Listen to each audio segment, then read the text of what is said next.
Como eu falei para você, vamos falar sobre comportamento e eu acho muito interessante, a Jane está aqui comigo hoje, ela é coaching e às vezes o teu comportamento, às vezes não, primeiro que o teu comportamento ele influencia diretamente na tua vida profissional, sim, mas às vezes você tem vícios de comportamento que você nem percebe que os tem e no teu dia a dia tá todo mundo percebendo e você não se ligou ainda que tem alguma coisa errada, né, Jane? Tudo bem, minha querida? Bem. Obrigada por você estar aqui com a gente. Por me receber mais você acha uma que vez. isso acontece muito, que a gente muitas vezes não percebe onde é que está errando? Eu acho que sempre. Tem até, outro dia minha filha falou que ela fez um exercício na escola que o professor colocou uma foto na lousa digital lá da ilha. E que a gente só percebe a ilha quando sai dela. Então é isso que a gente faz. A gente não percebe muitas vezes o erro que está cometendo, então tem que se distanciar. Na minha carreira como headhunter e como coach, primeiro como headhunter as pessoas quando queriam contratar pediam certas competências comportamentais. E aí, o que são competências comportamentais? Para as pessoas entenderem bem. Não é só talento, eu sou desse jeito, nasci desse jeito, eu posso Gabriela, aprender. eu falo que é a síndrome de Gabriela. Gabriela. Nasci assim, cresci assim. Não tem um jeito. Não tem jeito, não existe isso. Não Sempre tem existe jeito, né, isso. Jane? Sempre tem um treino. Então, eu posso não ter aquilo tão bem treinado, mas se eu treinar, vira uma habilidade. Que legal. Então, não é sempre tem um jeito, é sempre tem um treino. Sempre tem um treino. A gente passa a vida treinando. Muito legal. Né? Os maus hábitos e os bons hábitos são treinados. A gente não é por acaso. Então, e como coach agora, as empresas me contratam para eu trabalhar essas competências. Então, a pessoa tem uma competência técnica muito boa, ela é muito boa tecnicamente, só que o comportamento dela não a deixa evoluir dentro da carreira, Ou dentro seja, da empresa. daí nesse caso, essa primeira característica seria o quê? Uma pessoa que estudou, que fala vários, vamos dentro daquilo que ela está sendo esperado, fala vários idiomas, uma pessoa extremamente capacitada. Várias faculdades, pós-graduação em MBA, mas, por exemplo, não tem empatia, né? Sobe em cima daquele conhecimento e menospreza muitas vezes a equipe, não aceita uma sugestão, não consegue se colocar... Acha que é autossuficiente. Exatamente, não consegue se colocar no lugar do outro. Então, a empatia hoje é uma das competências mais procuradas dentro das empresas. E qual é o... não vamos dizer pior, né? Mas tem vários tipos de problemas que a gente pode encontrar, que eu estou pensando aqui. Tá. Por exemplo, esse que seria o ego maior do que o mundo. Sim. Né? Eu sei tudo, então você tem que só me ouvir porque eu sei melhor que você. O tímido demais também pode ser um problema? O tímido demais pode ser um problema se não trabalhado. Se trabalhado, ele é um potencial, porque o tímido demais, ele observa muito, então ele aprende mais do que os outros. Porque não fica falando muito, né? Ele tem tempo de observar. Então, se trabalhado, ele é ótimo, porque na hora que ele soltar tudo aquilo que ele observou durante todo aquele tempo, ele vai causar um espanto em todos, falando, nossa, mas ele tem todo esse potencial e está guardado. E o tímido demais, então tudo bem. Sim. Ele não seria, a timidez excessiva não seria um entrave para não conseguir uma vaga nesse emprego? Dependendo da empresa, sim. Tem empresas que valorizam aquela pessoa que sabe se vender. Ah, tá. O que fala mais, que fala mais de si mesmo e tal. Muitas empresas ainda que valorizam isso. Outras valorizam competências como... A gente já sabe que a observação, quem observa, tem capacidade de absorver mais conhecimento e trazer mais soluções. Tá. Aquela pessoa que está falando o tempo todo é aquela pessoa que não saiu da ilha. Ela está lá dentro da ilha, então ela está rodando ali, ela está falando, mas ela não está vendo um processo diferente. Ela sempre vai pelo mesmo caminho. Tá. Ela não tem um leque de possibilidades. Então daí é uma pessoa que é menos benquista, vamos dizer assim. Essa pessoa ainda, hoje, ela ainda consegue, vamos dizer assim, vender o peixe dela. Só que ela, tem aquela máxima, vende, mas não entrega? Não tem aquele gestor, ou aquele líder, ou aquele funcionário que fala muito, que é amigo de todo mundo, que fica até 8 horas da noite. Mas não faz nada, né? Só passeia. Enrola. Enrola e tudo mais. Uma hora cai. E aí tem aquele. Então, os extremos não é saudável nenhum extremo. Nem aquele que passeia demais, que fala demais, que se vende demais, nem aquele que fica calado o tempo todo. Então, buscar o equilíbrio. O equilíbrio. E como é que eu vou saber se eu estou me enquadrando em alguma dessas coisas e por isso nunca acerto o emprego? Porque pode acontecer isso, né? Você chega até o final do negócio de uma entrevista de emprego e daí você, poxa vida, nunca consigo. Pode estar alguma coisa, posso estar fazendo alguma coisa errada mesmo logo de cara, logo nessa primeira conversa? Logo, sabe qual é o primeiro erro que as pessoas elas cometem? Quando eu faço recolocação com os profissionais, eu falo para eles: que tipo de empresa você quer trabalhar? Vamos fazer uma busca no mercado. A gente sabe que cada empresa tem a sua missão, tem os seus valores. Está tudo na internet. Vamos pesquisar sobre aquela empresa. Às vezes o valor daquela empresa não bate com o seu valor. E aí quando você entra no primeiro mês... Que sentido de valor você fala? Valor de comportamento, por exemplo. Tem empresas que elas valorizam um comportamento de competição muito grande. E eu não tenho esse valor, eu tenho o valor de agregar, que seria, de cooperar. Eu não tenho essa característica. Não tenho essa característica. Tecnicamente falando é valor, né? Entendi. Valor. Agora eu entendi. Isso é uma competência comportamental. E aí se eu vou entrar numa empresa que é altamente competitiva... Se eu não tenho essa característica, eu não vou conseguir. Eu vou sucumbir no primeiro mês. E aí recorre na autoestima. Eu não sirvo, eu não presto, eu não dou certo. Mas daí, Jean, é melhor eu tentar buscar uma empresa na qual eu consiga me adequar, ou é melhor eu começar a treinar para conseguir chegar nessa empresa, vamos dizer que é o meu sonho? Depende do que você almeja para a sua carreira. Se você sabe que você tem essa força para buscar, vá. Mas se você está naquele momento, passou um ano desempregado, já vai para uma empresa que você sabe que o valor dela não é muito compatível com o seu, você ainda não está fortalecido o suficiente para dar esse pulo. Então, a gente tem que usar de honestidade. Olha no espelho, fala, eu estou pronto para assumir isso. Porque existem momentos, né? De repente não é esse o momento da pessoa agir dessa forma. Isso é uma coisa que você tem que prestar atenção para não perder oportunidades. Porque às vezes você está tão focado naquilo que você deseja mais para frente, que você não entende que o que você pode conquistar agora pode ser um caminho para você chegar no seu objetivo, não é, Jane? E às vezes a pessoa está buscando fora, mas dentro da própria empresa ela pode ser que tenha essa oportunidade. Ela só não está sabendo verificar e nem enxergar aquilo. Buscar uma coisa que você colocou aqui, que uma das competências mais valorizadas é a liderança. Sim. E o que é ser um bom líder? Vamos começar pelo erro, né? O brasileiro, a gente carrega um estigma de líder é o chefe, né? Chefe é aquele que manda. Você manda, você é minha chefe, você manda, eu obedeço e tudo mais.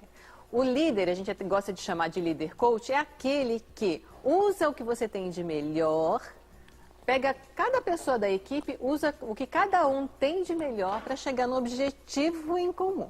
Então, é parceria, é comprometimento, é autonomia. Eu acho muito legal você falar sobre isso, porque tem lugares, eu já vi isso inúmeras vezes. A pessoa fala, eu gosto de... Você, por exemplo, você está numa empresa de marketing, né, numa agência. Eu gosto da parte de desenhar. Daí vai o chefe e põe na parte de finalização. Daí fala, por quê? Não, porque eu acho que você tem que aprender tudo, você não pode fazer só isso. Você tem que aprender tudo, mas se você começar fazendo aquilo que você gosta mais, obviamente você vai render mais, não é? Então, um bom líder, ele quer valorizar o funcionário, né? Um bom líder deixa o seu colaborador feliz. Pessoa feliz trabalha melhor, dá mais resultado, dá mais dinheiro.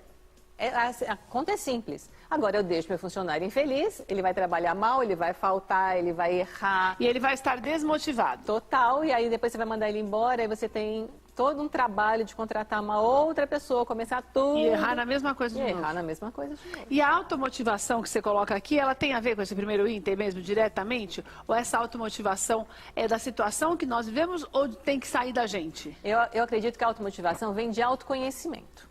Então, eu sei quais meus pontos fortes e os meus pontos fracos. Eu não fico mais brigando com o que eu tenho de ruim. Eu valorizo aquilo que eu tenho de bom. Na hora que eu valorizo aquilo que eu tenho de bom, eu ganho uma força para daí começar a trabalhar. Então, vai muito do quanto eu me conheço e aí o quanto eu consigo colocar pequenas metas para mim. Então, só para hoje, o que eu tenho para fazer?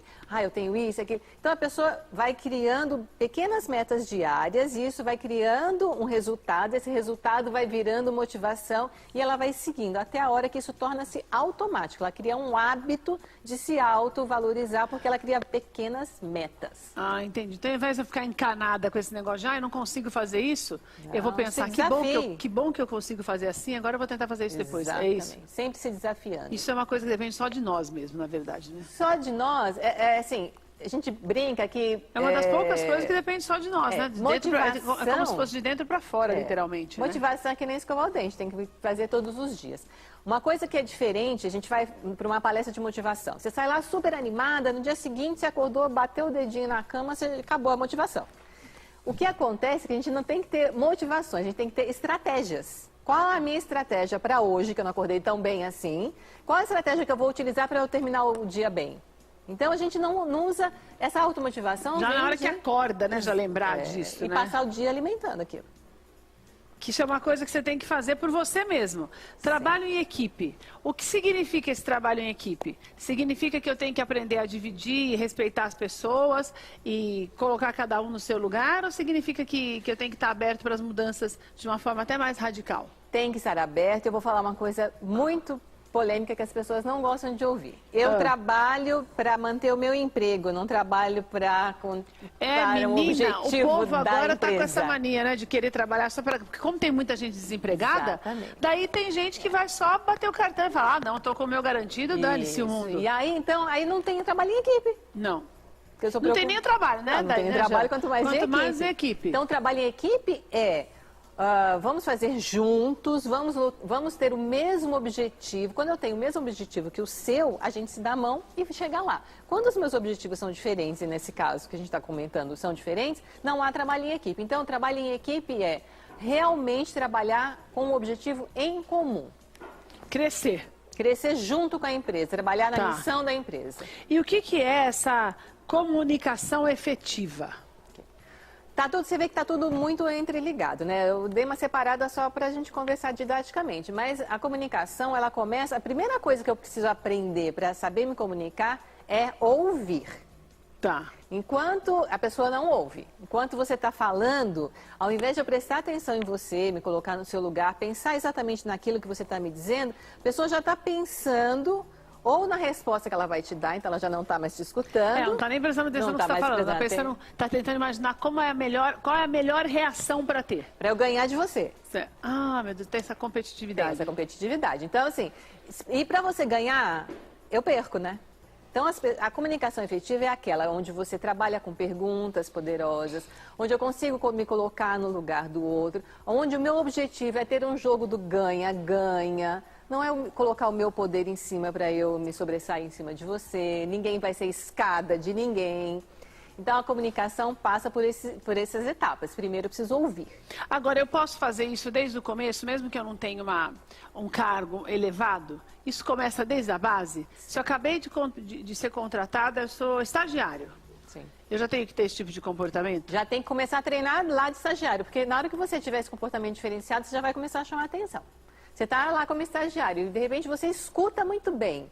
E quem escuta muito bem consegue fazer boas perguntas. Na primeira pergunta que você fizer poderosa, que der um impacto na equipe, o pessoal vai falar, opa! Tem vontade de aprender, pelo menos.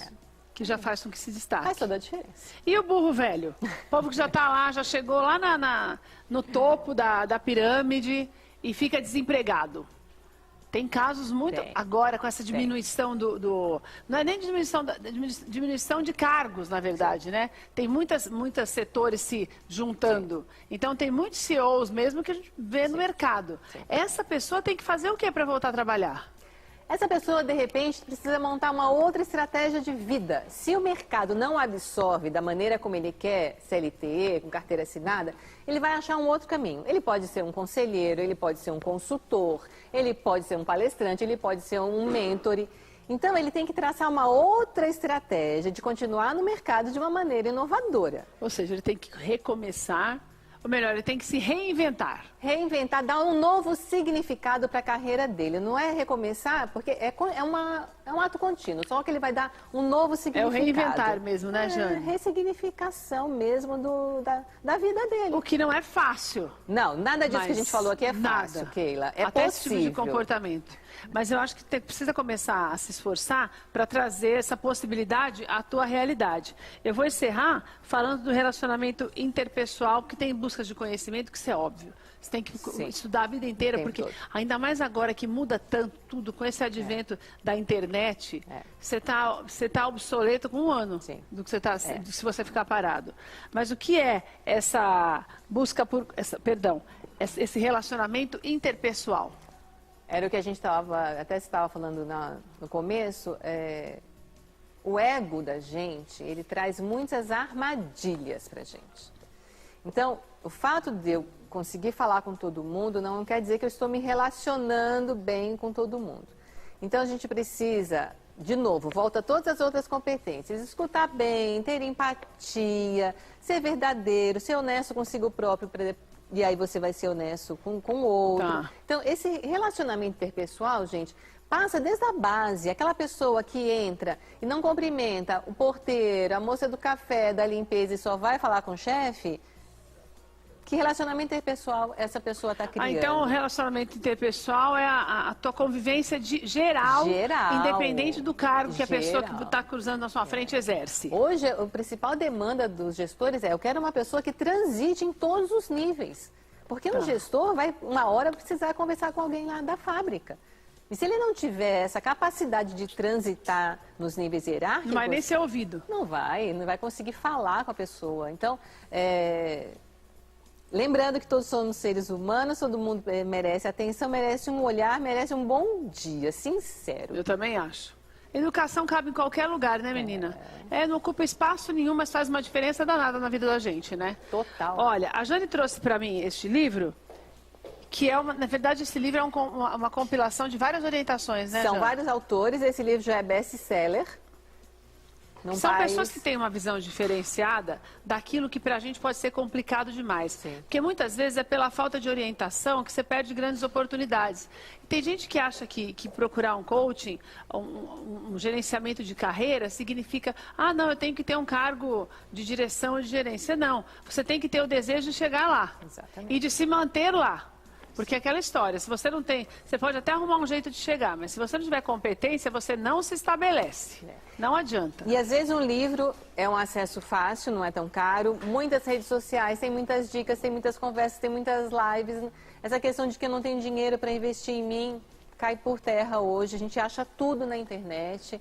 Então, hoje a internet mesmo facilitou muito a vida de quem quer crescer, né? Mas vou deixar os contatos da Jane para você. Mesmo assim, se precisar de uma orientação pessoal, você entra em contato com ela. Método Marma no Instagram, é o Instagram que tenho certeza que você vai conhecer um pouquinho mais, você vai gostar muito do trabalho dela. Você pode entrar em contato também pelo WhatsApp, que é o 996086604. 996086604. Muito importante suas orientações, viu, Jane? Obrigada, Obrigada, minha querida. Volte sempre. Vou voltar. Que esse ano seja um ano de muitas conquistas também. Vai ser, para todos nós. nós. Vai ser, se Deus quiser.